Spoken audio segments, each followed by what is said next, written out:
আচ্ছা, যারা মূল গ্রুপে এখনো জয়েন হননি কিন্তু হোমওয়ার্ক করেছেন তারা আমাকে পার্সোনাল ভাবে দিয়ে দেন।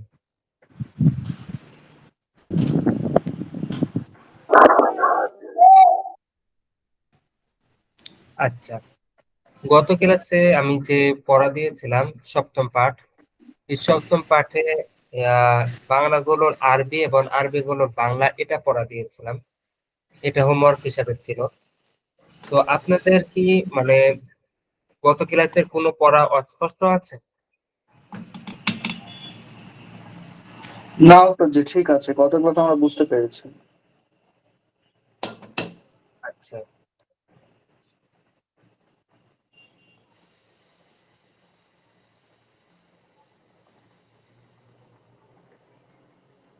আচ্ছা, আবু বকর সাহেব, আপনি এই বাংলাগুলোর আরবি করেন তো দেখি।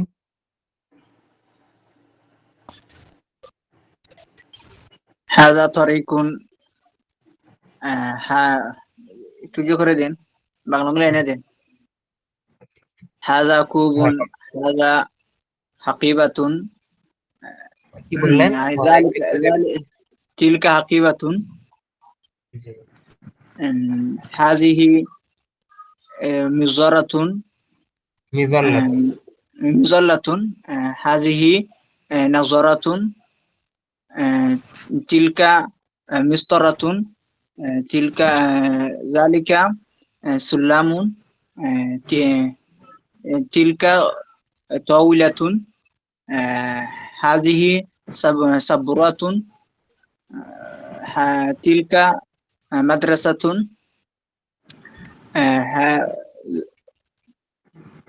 বাংলাটা এনে দিন। হ্যাঁ বলেন। উভয় একটি খাঁচা।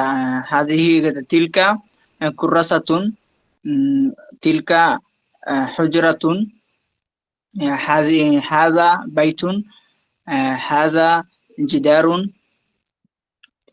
হাজা জালিকা কুরসিয়ুন, জালিকা বাবুন, হাজা মসজিদুন, হাজা ফিনজানুন, হাজা কুফলুন, জালিকা সারিরুন, জালিকা তিলকা নাফিদাতুন। হ্যাঁ মাশাআল্লাহ, সুন্দর হয়েছে। তো এই যে এভাবে আপনারা পড়বেন ইনশাআল্লাহ। তো আমি আরেকজনকে আরবি জিজ্ঞেস করি। আচ্ছা, জিসাম আহমদ, আপনি বলেন তো দেখি। জিসিমা,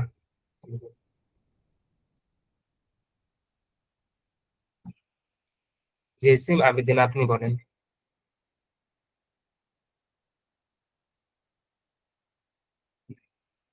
আচ্ছা, আইয়ুব আলী সাহেব, আপনি বলেন তো দেখি। আরবি হলো বাংলা বলেন।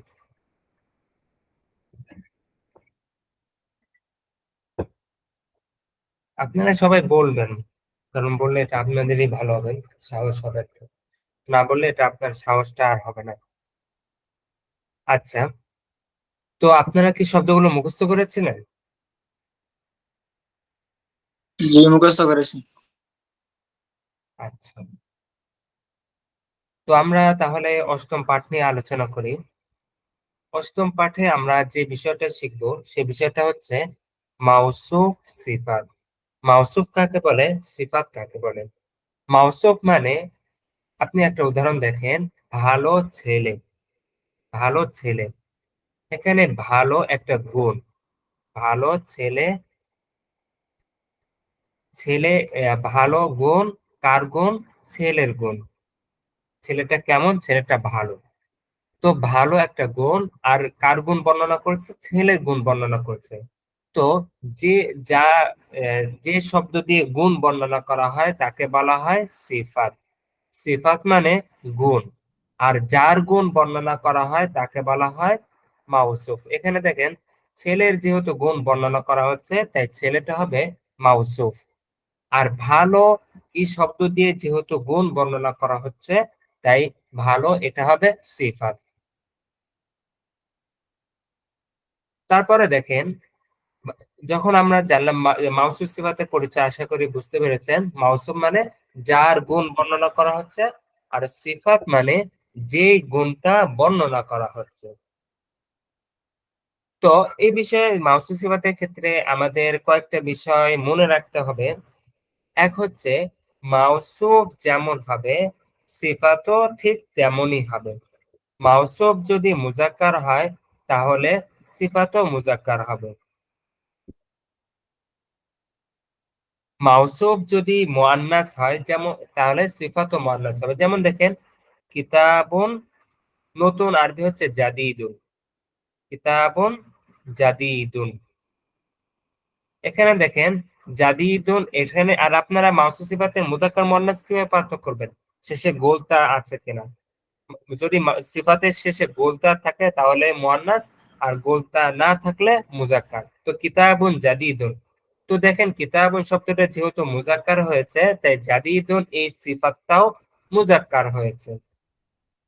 তারপরে মাদ্রাসাতুন, মাদ্রাসাতুন জাদিদাতুন, এখানে দেখেন মাদ্রাসাতুন জাদিদাতুন। মাদ্রাসাতুনটা কেমন মাদ্রাসা? নতুন মাদ্রাসা।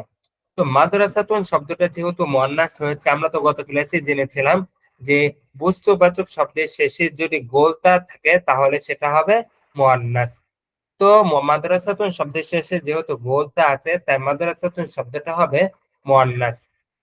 তো সব মাউসুফ যখন মুআন্নাস হয়েছে সিফাতও মুআন্নাস হবে, অর্থাৎ মাউসুফ যেমন হবে সিফাতও ঠিক তেমনই হবে, ব্যতিক্রম হওয়া যাবে না।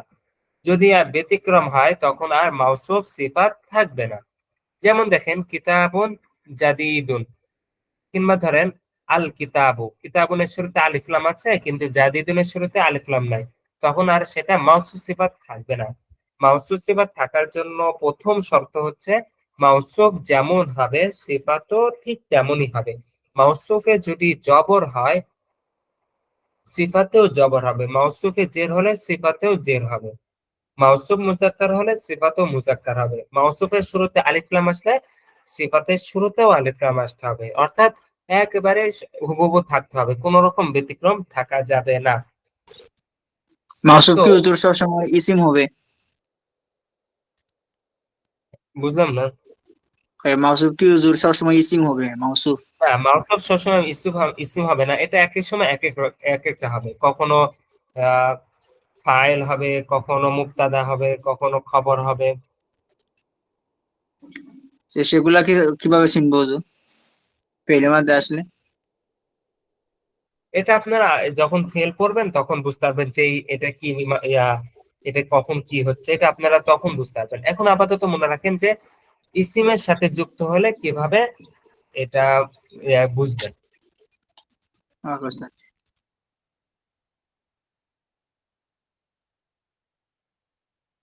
তো গত মাউসুফ যদি মুজাক্কার হয় সিফাতও মুজাক্কার হবে। হ্যাঁ, আরেকটা বিষয় মনে রাখতে হবে, সেটা হচ্ছে বাংলায় আমরা কি বলি?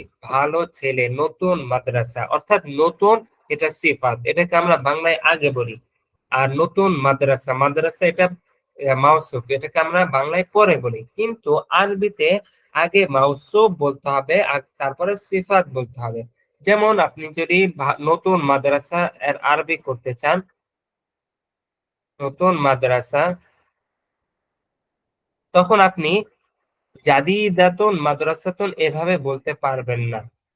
যে আপনি নতুনের আরবি যেহেতু আগে, বাংলা যেহেতু আগে আছে তাই নতুন আরবি আগে বললাম, আর মাদ্রাসা যেহেতু পরে আছে তাই মাদ্রাসার আরবি পরে বললাম, এমন কখনোই বলা যাবে না। আগে মাউসুফ, অর্থাৎ মাদ্রাসার, যেহেতু মাদ্রাসাটা কেমন মাদ্রাসা? নতুন মাদ্রাসা। তো মাদ্রাসা মাউসুফকে আগে বলতে হবে মাদ্রাসাতুন, তারপরে নতুনের আরবি বলতে হবে। যদিও বাংলায় আগে নতুন এসেছে কিন্তু আরবিতে নতুনের আরবিটা পরে আসবে, কারণ এটা সিফাত। আর মাউসুফ সিফাতের ক্ষেত্রে নিয়ম হচ্ছে আগে মাউসুফ আসবে পরে সিফাত আসবে। দেখেন জাদিদুন অর্থ নতুন, জাদিদুন অর্থ কি? নতুন। যদি জাদিদুনের শেষে আপনি যদি গোলতা যুক্ত করেন তাহলে এটা হয়ে যাবে জাদিদাতুন, মানে মুয়ান্নাস নতুন। তারপরে কদিমুন, এটা পুরাতন। আপনি যদি শেষে গোলতা যুক্ত করেন তাহলে হবে কদিমাতুন। জাইয়িদুন অর্থ ভালো। আপনি যদি শেষে গোলটা যুক্ত করেন তাহলে এটা হবে মুয়ান্নাস। জামিলুন মুযাক্কার, জামিলাতুন মুয়ান্নাস, অর্থ সুন্দর। কাবীরুন বড়, কাবীরাতুন বড়। কাবীরুন মুযাক্কার, কাবীরাতুন মুয়ান্নাস। সগীরুন ছোট, এটা মুযাক্কার, সগীরাতুন এটাও ছোট, এটা মুয়ান্নাস। নাযীফুন পরিচ্ছন্ন, এটা মুযাক্কার, নাযীফাতুন এটা পরিচ্ছন্ন, এটা মুয়ান্নাস। কাদিরুন ময়লা, এটা মুযাক্কার, কাদিরাতুন ময়লা, এটা মুয়ান্নাস। মাফতুহুন খোলা, এটা মুযাক্কার, মাফতুহাতুন খোলা, এটা মুয়ান্নাস। মুগলাকুন মুগলাকাতুন বন্ধ, ওয়াসিউন ওয়াসিআতুন প্রশস্ত, দায়িকুন দায়িকাতুন অর্থ সংকীর্ণ। আচ্ছা, আপনারা 2 মিনিট এই শব্দগুলো একটু পড়েন, মাইকটা অফ করে পড়েন, মিউট করে পড়বেন। কারো যদি উচ্চারণের সমস্যা থাকে অবশ্যই জিজ্ঞাসা করবেন। এইসবগুলা কি হুজুর সিফত? হ্যাঁ, এই সবগুলো সিফাত, যেহেতু দেখেন সবগুলো গুণ বর্ণনা করছেন।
আসসালামু আলাইকুম।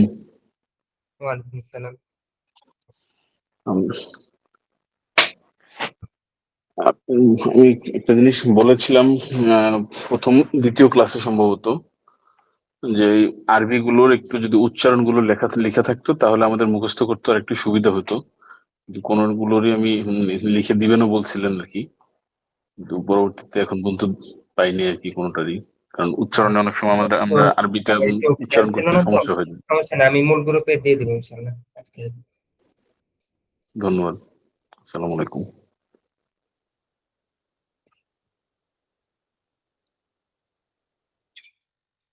আশা করি সবার একবার হলেও পড়া হয়েছে।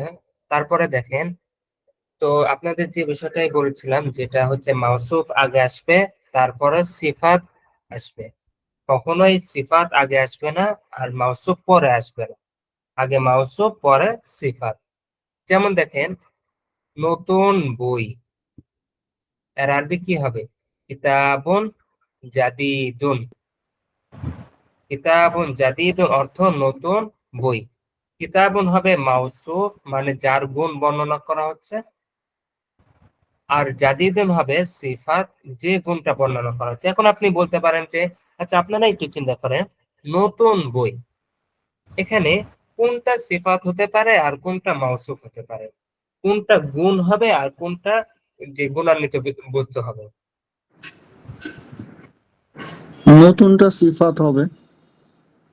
কারণ এখানে নতুন না পুরাতন একটা গুণ বর্ণনা করছে, বইটা কেমন, বইটা নতুন না পুরাতন। বইটা হয় নতুন হবে, না হয় পুরাতন হবে। তো আমরা বাংলা অর্থ দেখে বুঝতে পারবো যে এটা মাউসুফ না সিফাত। যেমন দেখেন, ধনী, ধনী গরিব। এখন আপনি বলতে পারেন লোকটি কেমন, আমি বলতে পারি যে তার অবস্থা ভালো, ধনী কিংবা গরিব, যেটা একটা কি সিফাত। মাদ্রাসাটা কি নতুন না পুরাতন, এটাও একটা সিফাত। মাদ্রাসাটা কি ভালো না ভালো না খারাপ এমন, এটা একটা সিফাত। ছেলেটি কি বিনয়ী না অহংকারী, বিনয়ী না অহংকারী, এটা কি একটা সিফাত। তো আমরা বাংলা অর্থ থেকে সহজে বুঝতে পারবো যে কোনটা সিফাত আর কোনটা মাউসুফ। দেখেন মসজিদুন জাদিদুন, নতুন মসজিদ, একটি নতুন মসজিদ। তো মসজিদুন হবে মাউসুফ, জাদিদুন হবে সিফাত। মাদ্রাসাতুন জাদিদাতুন অর্থ হবে একটি নতুন মাদ্রাসা। এখন যদি আপনি বলতে চান ইহা একটি নতুন মাদ্রাসা, আগে আগে চিন্তা করেন ইহা একটি মসজিদ, এর আরবি কি করেছেন আপনারা? হাযা মাসজিদুন, এটা আপনারা পড়েছেন। এখন যদি নতুন মসজিদ বলতে চান তাহলে একটা শেষে একটা সিফাত নিয়ে আসেন, জাদিদুন নিয়ে আসেন, তাহলে হয়ে যাবে কি ইহা একটি নতুন মসজিদ।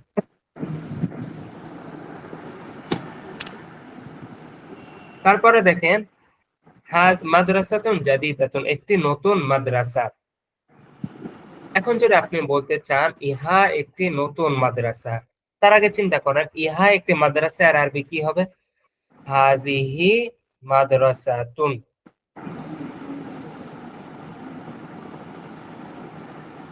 তো ইহা একটি নতুন মাদ্রাসা, তখন কি বলবেন? সেটা শেষে একটা যা নতুনের আরবিটা নিয়ে আসেন, জাদিদাতুন।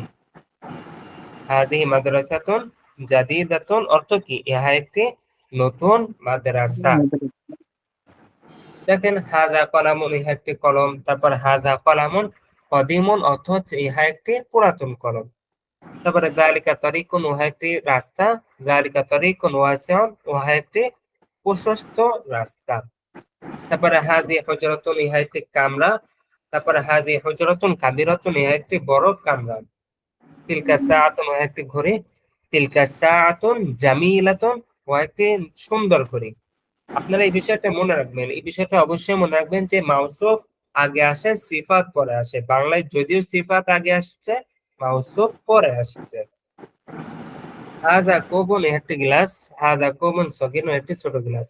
যালিকা বাইতুন দায়িকুন, উহা একটি সংকীর্ণ ঘর। তারপরে দেখেন তিলকা নাযরাতুন জামিলাতুন, উহা একটি সুন্দর চশমা।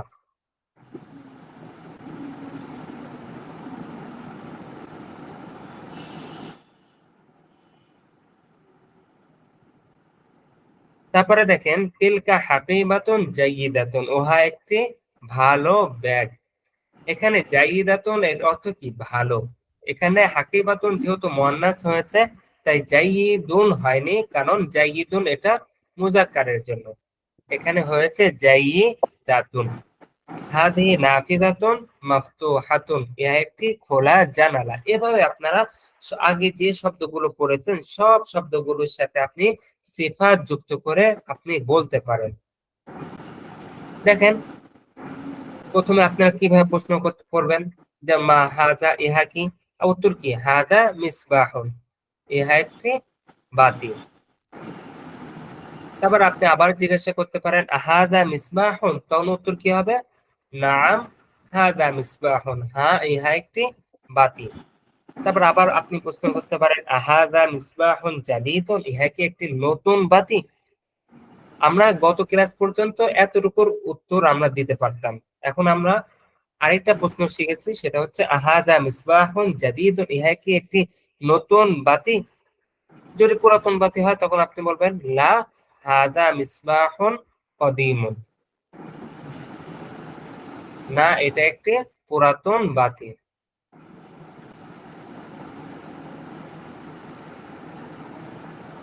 তারপরে দেখেন মা যালিকা, উহা কি? আপনি বলবেন যালিকা কুফলুন। আযালিকা কুফলুন, নাম যালিকা কুফলুন। তারপর আযালিকা কুফলুন মুগলাকুন, উহা কি একটি বন্ধ তালা? আপনি বলবেন নাম যালিকা কুফলুন মুগলাকুন। এতটুকু কি আপনারা বুঝতে পেরেছেন মাউসুফ সিফাতের ব্যবহার? জি ওস্তাদ জি, বুঝতে পেরেছি।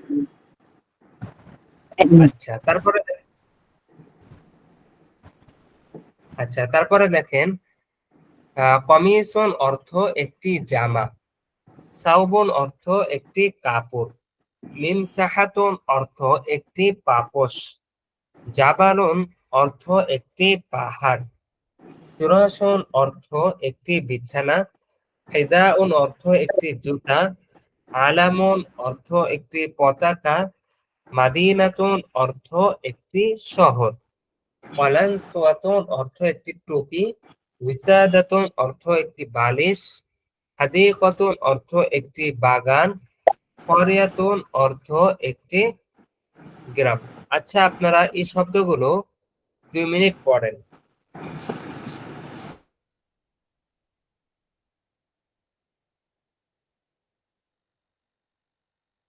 হুজুর এগুলা কি সিফত না এগুলা এমনি সব হ্যাঁ, ব্যাখ্যা এগুলো দিছে? শব্দ। যেমন জামা, এটা তো কোনো গুণ বর্ণনা করছে না, তাই না? যদি গুণ বর্ণনা করে তাহলে সিফাত হবে। যেমন কাপড়, কাপড় তো গুণ বর্ণনা করবে না, কাপড় কি নতুন না পুরাতন, ভালো না খারাপ, এটা হবে গুণ। এগুলো শব্দ, স্বাভাবিক শব্দ, ইসিম।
আর আপনারা যারা এখনো মূল হোয়াটসঅ্যাপ গ্রুপে জয়েন হননি, তারা আমার সাথে যোগাযোগ করেন। আর যারা কোর্স ফি এখনো জমা দেননি, তারা কোর্স ফি দ্রুত জমা দিয়ে দিন।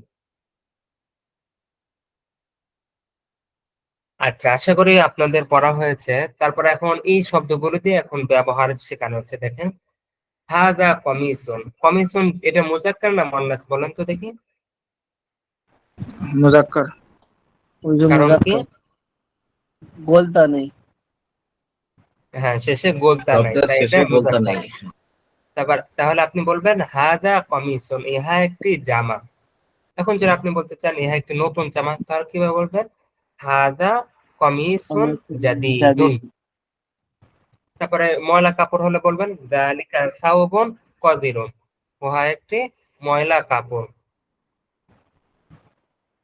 তারপরে হাদিহি কলানসাতুন, ইহা একটি টুপি। এখন যদি বলতে চান সুন্দর টুপি, তাহলে বলবেন হাদিহি কলানসাতুন জামিলাতুন, ইহা একটি সুন্দর টুপি। তার আপনি আবার প্রশ্ন করতে পারেন মা তিলকা, ওটা কি? আপনি বলবেন তিলকা মিমসাহাতুন জাদিদাতুন, ওহা একটি নতুন পাপোশ। তার আপনি আবার প্রশ্ন করতে পারেন আহাদা হিজাউন, ইহা কি একটি জুতা? আপনি বলবেন নাআম হাদা হিজাউন, হ্যাঁ ইহা একটি জুতা। তারপরে মা যালিকা, উহা কি? আপনি কিভাবে বলবেন? যালিকা জাবালুন আলিন। আচ্ছা, আপনাদের মধ্যে তারপর থেকে একজন এক পড়েন তো দেখি, এখান থেকে আতিলকা বিসাদাতুন।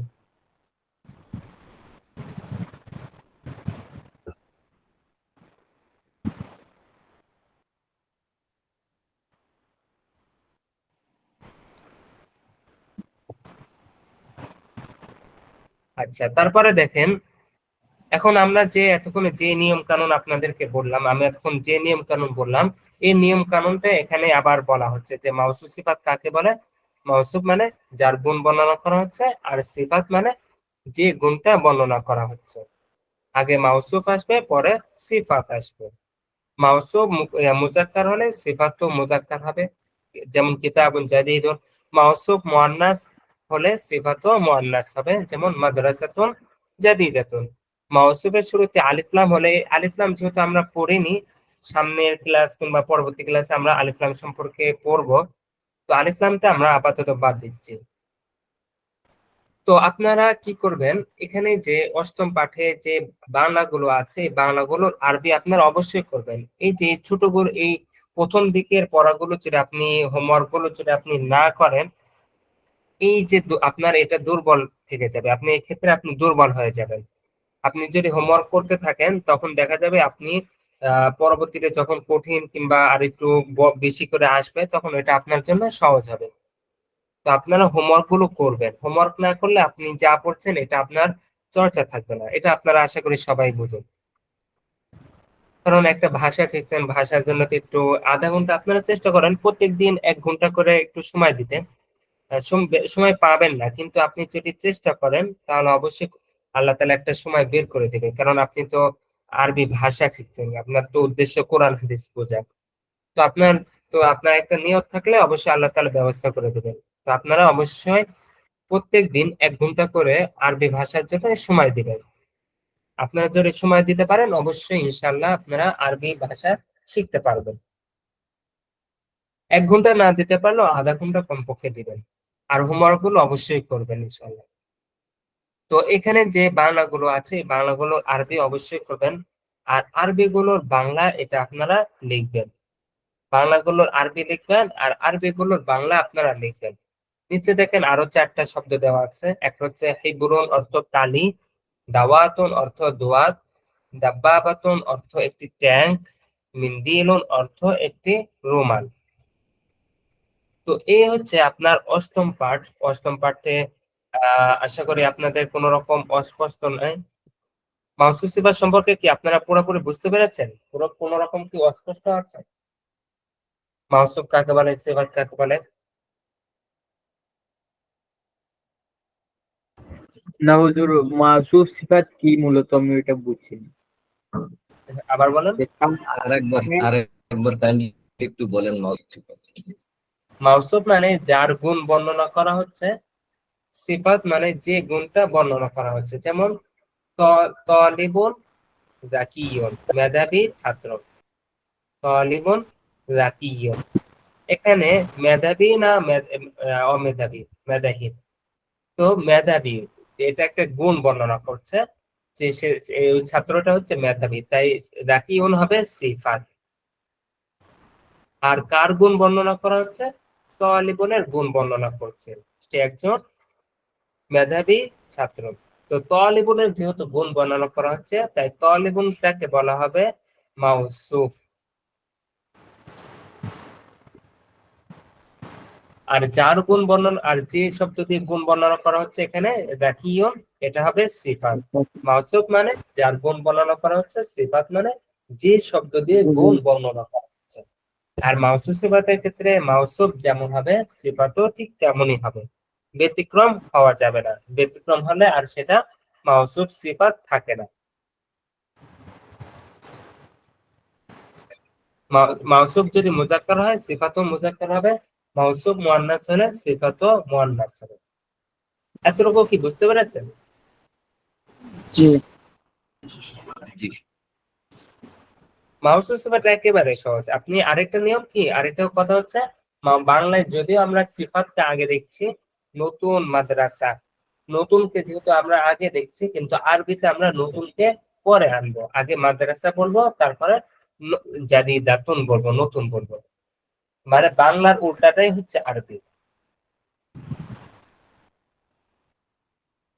মুয়ান্নাস কি আর মুকাল্লাস কি? জি, যে তার উপরে যে দুই পেশ মুয়ান্নাস আর মুকাল্লাস, ওইটা কি? মুহান্নাস মুজাক্কার। আর মুজাক্কার। আবার বলেন। মুয়ান্নাস আর মুজাক্কার কি মানে? মুজাক্কার মানে হচ্ছে পুরুষবাচক শব্দ, আর মুয়ান্নাস মানে হচ্ছে মহিলাবাচক শব্দ। যেমন রাশেদ হচ্ছে মুজাক্কার পুরুষ, আর জায়নাব মহিলা মুয়ান্নাস। মহিলার ওই যে আরবি হচ্ছে মুয়ান্নাস। আর আর ওই যে আরবিতে মানে বস্তুবাচক শব্দগুলোর ক্ষেত্রে মুজাক্কার মুয়ান্নাস নির্ণয় করার নিয়ম হচ্ছে কোন শব্দের শেষে যদি গোলতা থাকে তাহলে মুয়ান্নাস, আর গোলতা না থাকলে মুজাক্কার। আর ওই যে তার উপরে যে দুই জবর, ওই যে ওইটা দিয়ে কি বললে? যে দুই জি, পেশ তার উপরে, যে লাস্টে গুল তার উপরে যে কিছু নিয়ে বলছেন, আগে ক্লাস করছেন, ওটা আমি ভিডিও দেখে বুঝছি না। আবার বলেন। যে গুলতা আর এমনি তার উপরে যে গুলতা যে নিয়ে কিছু বলছেন, জি। ওই যে জামিলাতুন লাস্টে তা গুলতা। তো গোলতা যদি কোনো শব্দের শেষে গোলতা থাকে তাহলে এটা মুয়ান্নাস হবে। মিসতরাতুন দেখেন গোলতা যেহেতু আছে তাই এটা হবে মুয়ান্নাস। জামিলাতুন শব্দের শেষে যেহেতু গোলতা আছে তাই এটা হবে মুয়ান্নাস। মানে যে শব্দের শেষে গোলতা থাকে তাকে সেই শব্দটাকে বলা হয় মুয়ান্নাস শব্দ। আর যে শব্দের শেষে গোলতা থাকে না তাকে বলা হয় মুজাক্কার। যেমন কমিসুন, কমিশনের শেষে যেহেতু গোলতা নাই তাহলে এটা মুজাক্কার শব্দ। অর্থাৎ এক্ষেত্রে আপনি হাজা কমিসুন জাদিদুন বলবেন, হাজা যালিকা বলবেন, জাদিদুন জামিলুন এসব বলবেন। মুজাক্কার মুয়ান্নাস একেবারে সহজ, আপনি গোলতা আছে কিনা দেখবেন তাহলেই হবে। গোলতা থাকলে মুয়ান্নাস আর গোলতা না থাকলে মুজাক্কার। সিফাত মাসুবের যে নিয়মগুলা বললেন, যে সিফাত যদি মুজাক্কার হয় তো মাসুম মুজাক্কার হবে, এগুলা কি শুধু খালি ইসমের ক্ষেত্রে না সব ক্ষেত্রে এই নিয়মগুলা? সিফা মাউসুম তো সবসময় যেটা আছে ওটাই থাকে। ফেলের ক্ষেত্রে তো তখন ওই নিয়ম না, এটা শুধু ইসমের ক্ষেত্রে ধরতে পারেন। এই নিয়মটা শুধু ইসমের। হ্যাঁ, ঠিক আছে। আর কি কারো কোনো রকম প্রশ্ন? আর ফেলের ক্ষেত্রে যে নিয়মগুলা সেগুলা কি আমাদেরকে আগামী ক্লাসে অন্য ক্লাসে শিখাবেন? তারকিব না ফেইলের যে বললেন ফেইলের অন্য নিয়ম। ফেল ওটা আরো পরে, আমরা যখন ফেল নিয়ে আলোচনা শুরু করব তখন আমরা ফেল নিয়ে যাবতীয় বিষয় পড়বো। হ্যাঁ, আচ্ছা। আমরা এখন শুধু জুমলা ইসমিয়া অর্থাৎ জুমলা ইসমিয়া নিয়ে আলোচনা করবো। জুমলা ফেলিয়া নিয়ে আমরা দ্বিতীয় পর্বে আলোচনা করবো। জুমলা ইসমিয়া বলতে যা যা আছে সবগুলো আমরা আলোচনা করবো ইনশাআল্লাহ। আচ্ছা, আমি আপনাদেরকে উচ্চারণ সহ এটা আমি আজকে রাতে লিখে দেবো ইনশাআল্লাহ, সমস্যা নেই। তো আর কি কারো কোনো রকম প্রশ্ন আছে? শুরুতে ছিলাম না তো জুমলা ইসমিয়াটা আসলে কি জিনিসটা যদি একবার জুমলা ইসমিয়া